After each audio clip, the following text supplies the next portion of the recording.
As I continue this journey to make my own mod pack, I find myself struggling to survive, ransacking village after village as I scour the digital landscape for ideas and resources. This month, I was directed by my community to search for arcane magics and channel them through a foci. Join me as I put on my robe and wizard hat and brave the unknown depths of iconic wands. Alright, maybe I oversold it a little bit with the unknown depths thing. The depths are pretty well known, by me at least. For this project, I implemented Patchouli to create a pretty nice little instruction booklet. Let's jump right in with the first crafting recipe, the wand bench. Whenever you craft this block, you'll be given a copy of My First Wand, if you don't already have one. Inside this book is a list of every component that you can use to make a wand. As such, I'll be refraining from explaining each and every one of them in this video. Now that we have a wand bench, let's make a wand. For simplicity, we'll be using easy to obtain items for our first wand. Every wand is made of 3 parts, a core, a tip, and a handle. Each provides different stats to the wand. Anyone familiar with Tinker's construct will understand the basic concept here. The core determines the total mana of the wand, how long it takes before the wand starts to regenerate, how much mana is regenerated, the range of the projectile, and part of the cooldown before you can fire again. For our core, we'll be using a stick as it's the easiest to obtain. The handle contributes to the damage, crit chance, mana cost per shot, and cooldown rate. We'll be using a gold ingot for our handle, as it's a pretty average all-rounder. The icing on our wand cake is the tip of the wand. As the magic flows out of the wand, it collects in the tip and coalesces into an orb of energy. Depending on the tip you use, the overall speed of the projectile will change, as well as the mana cost, the regen amount, the critical chance, and the projectile divergence rate. We will choose a lapis for our wand tip, just because I like it.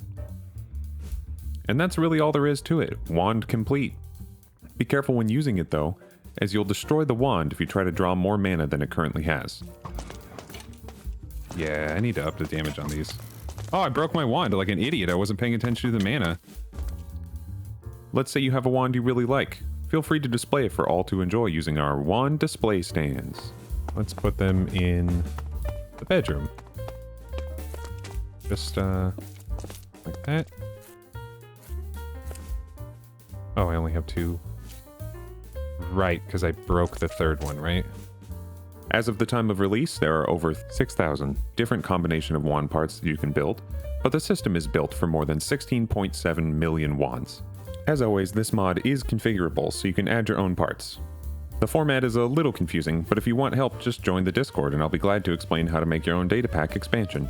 All you need is a few PNG files and a text editor. But the mod is called Iconic Wands. What's that about? Well, thanks for asking me. I'd be glad to explain to us about it. See, if you craft specific combinations of wands, they produce special effects.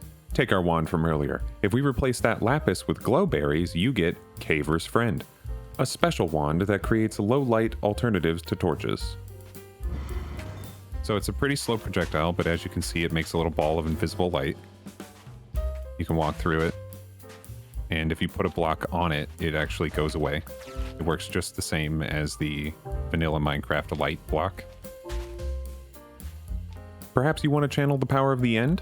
Use an end rod with 2 shulker shells and you'll get the warped wand. This wand has insane range and allows the user to teleport. And then the warped wand is a more gray projectile. It's faster. But most importantly, teleports you to wherever you hit. It is a little dangerous. It tries to put you on top, but it doesn't always.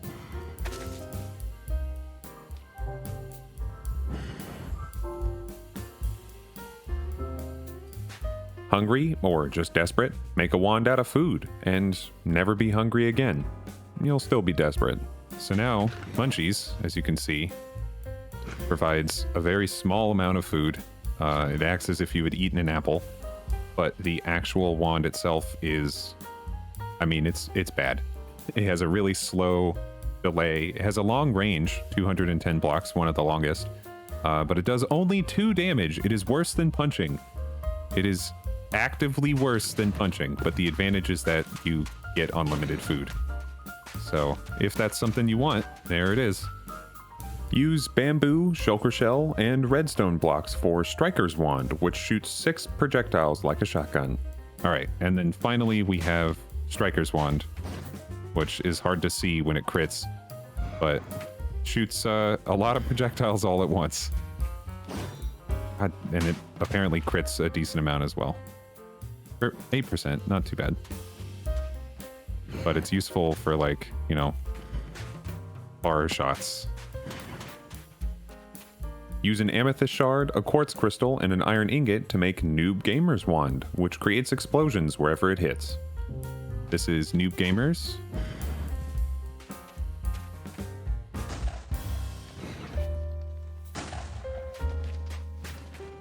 Oh, missed.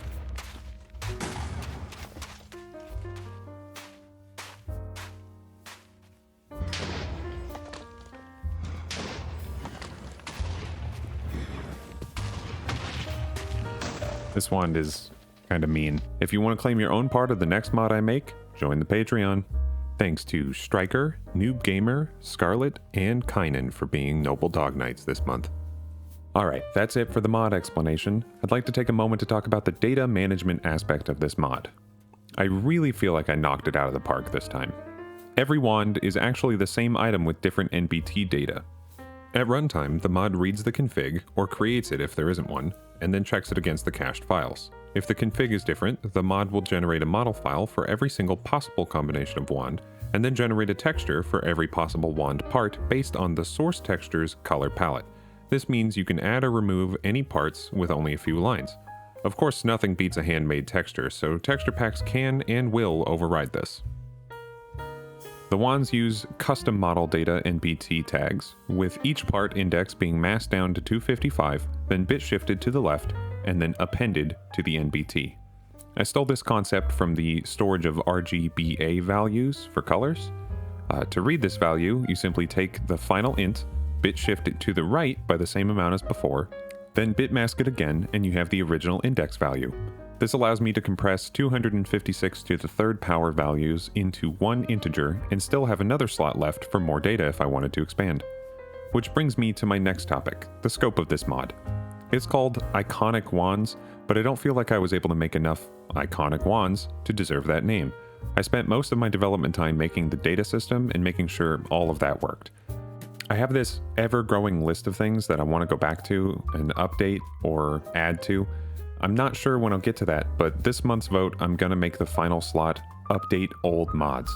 If you guys vote for this, I will dedicate next month to going back and updating everything else I've done.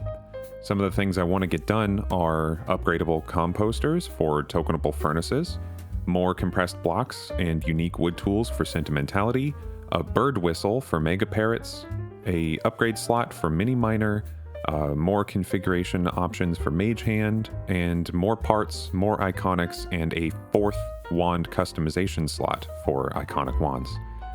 So if you'd like to see me update my old mods, vote for that. Otherwise, Loot Goblins and New Dimensions are going to be on the vote this month.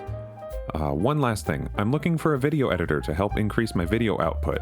If you're skilled or know anyone who's skilled in video editing, please email me at jobs@skylorbeck.website, and this is a paid position. Thank you guys so much for watching. I'll see you in the next video.